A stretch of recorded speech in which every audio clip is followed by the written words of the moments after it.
Thanks for watching.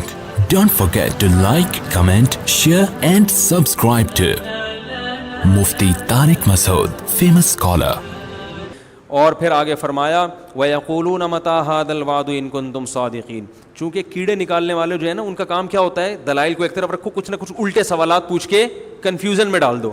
تو فوراً یہ سوال کرتے تھے کہ اچھا جب قرآن کہہ رہا ہے دوبارہ جمع ہوں گے, حساب ہوگا, وہ کب ہوگا, ڈیٹ بتائیں, اس کی ڈیٹ کیوں نہیں بتا رہے آپ. تو اللہ نے فرمایا کہ تمہیں تاریخ سے کیا لینا دینا ہے, ہم کیوں بتائیں. کسی چیز کی تاریخ اگر کسی کو معلوم نہ ہو تو اس سے یہ لازم نہیں آتا کہ ایسا دن واقع ہوگا ہی نہیں. مصلحت ہے. جیسے موسیٰ علیہ السلام کو اللہ نے کوہ طور پہ بلایا تو حضرت موسیٰ سے اللہ نے فرمایا اکاد اخفیہا, اے موسیٰ قیامت آئے گی لیکن اس کا ٹائم اور وقت کسی کو نہیں بتاؤں گا میں. اسی اللہ کی مرضی ہے, نہیں بتایا اللہ نے. تو اللہ نے فرمایا کہ وَيَقُولُونَ مَتَىٰ هَٰذَا الْوَعْدُ إِن كُنتُمْ صَادِقِينَ.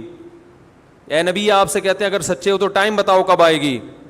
وَيَقُولُونَ مَتَىٰ هَٰذَا الْوَعْدُ إِن كُنتُمْ صَادِقِينَ قُلْ إِنَّمَا الْعِلْمُ عِندَ اللَّهِ, کہہ دیجئے اس کا علم صرف کس کے پاس ہے, اللہ کے پاس ہے. وَإِنَّمَا أَنَا نَذِيرٌ مُّبِينٌ, اگر میں نے قیامت لانی ہوتی تو میں بتاتا, لانے والا اللہ ہے, وہ نہیں بتا رہا تو میں کہاں سے بتاؤں تمہیں بھائی. کیسی صاف باتیں ہیں نا. اللہ نہ کرے محمد صلی اللہ علیہ وسلم جھوٹے نبی ہوتے, معاذ اللہ, تو بتا دیتے فلاں تاریخ کو آئے گی, 100 سال کے بعد آئے گی. آپ کہتے ہیں یہ جتنے لوگ ہیں 100 سال کے اندر تو میں بھی چلا جاؤں, وہ بھی چلیں گے. تو بھائی جو جھوٹا نبی ہوتا ہے کہہ رہے میری دکانداری تو چلی جائے گی نا, باقی لوگ بھاڑ میں جو مرضی کریں بھاڑ میں جائیں, مجھے اس سے کیا ہے. کیا خیال ہے بھائی, وہ کچھ بھی کہہ دیتے, کہتے چلو میں 100 سال کے بعد کا ٹائم بتا دیتا ہوں, اور 100 سال سے پہلے تو ہم بھی چلے جائیں گے, یہ سارے دنیا سے چلے جائیں گے. بعد والے اگر مجھے جھوٹا سمجھتے بھی ہیں تو جب دنیا سے میں چلا ہی گیا تو میں نے جو مالی جو مفاد حاصل کرنے تھے, عزت حاصل کرنی تھی, پیسہ حاصل کرنا تھا, خواہشات پوری کرنی تھی, میرے تو مزے ہو ہی جائیں گے نا. تو صاف پتہ چلتا ہے کہ آپ صلی اللہ علیہ وسلم یہ دنیا کے لیے نہیں کر رہے تھے. کیونکہ جو شخص اللہ پر جھوٹ باندھ سکتا ہے کہ میں اللہ کا نبی ہوں, اتنا بڑا جھوٹ, وہ جھوٹی تاریخ گھڑ کے کیوں نہیں بیان کر سکتا بھائی. کیا ہو گیا بھائی جان, وہ جھوٹی تاریخ بیان کرنے میں اس کو کتنا ٹائم لگے گا. لیکن نہ, جب سورج گرہن ہوا نا نبی کے دور میں, تو عرب میں یہ مشہور تھا کہ جب کسی بڑی شخصیت کا انتقال ہوتا ہے یا کوئی بڑی شخصیت پیدا ہوتی ہے تو چاند اور سورج اس وقت گرہن ہوتے ہیں. اللہ کی قدرت, اسی دن نبی کے بیٹے کا انتقال ہوا اور چاند یا سورج گرہن ہو گیا. تو صحابہ نے پوچھا یا رسول اللہ آپ کے بیٹے کا انتقال ہوا اس لیے چاند گرہن ہوا. آپ نے فرمایا نہ, سورج اور چاند اللہ کی آیتوں میں سے آیات, یہ کسی کے جینے اور مرنے سے اس کا تعلق نہیں ہے. کوئی جھوٹا نبی ہوتا تو فوراً کیا کہتا, ہاں دیکھو میں بڑا آدمی ہوں اور بڑی شخصیت کے بیٹے کا انتقال ہوا ہے, یہ سورج گرہن اسی کی علامت ہے, آدھے عرب اور مسلمان ہو جاتے. جھوٹا نبی ہونا کہ فوراً ان چیزوں کو کیش کرائے گا. ہمارے نبی صلی اللہ علیہ وسلم نے کہہ دیا کہ سورج اور چاند کے گرہن ہونے کا کسی کی زندگی اور موت سے تعلق نہیں, اللہ کی نشانی ہے. تو میرے بھائی اسی طرح ہمارے نبی نے کہہ دیا مجھے قیامت کی تاریخ معلوم نہیں ہے, مجھے نہیں پتا. انما العلم عند اللہ, کہہ دیجئے علم صرف اللہ کے پاس ہے. وانما انا نذیر مبین, میری حیثیت کیا ہے, میں تو صرف ڈرانے کے لیے آیا ہوں. میں بتا رہا ہوں کہ اللہ نے تمہیں یہ جو نعمتیں دی ہیں ان کے بارے میں اللہ تم سے سوال پوچھے گا, مر کے مٹی ہو کے ختم نہیں ہوگے. آج ختم کر دیتے ہیں سورہ ملک کو. وانما انا نذیر مبین فلما رأوه زلفة سیئت وجوہ الذین کفروا وقیل هذا الذی کنتم به تدعون.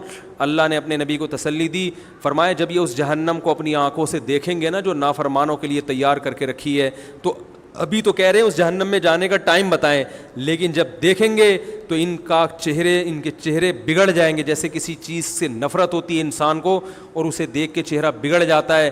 وقیل هذا الذی, اور کہا جائے گا یہ ہے وہ آگ جس کا تم دعویٰ کیا کرتے تھے, مانگا کرتے تھے کہ کب آئے گی. تم کہتے تھے ہمارے سامنے یہ آگ لے کر آؤ ہم دیکھیں, تو یہ ہے جس کو تم مانگا کرتے تھے. آج تمہارے مانگنے پر اللہ نے یہ تمہارے سامنے رکھ دی ہے. پھر اللہ نے اپنے نبی سے کہا کہ آپ ان کو آخری اعلان سنا دیں. قل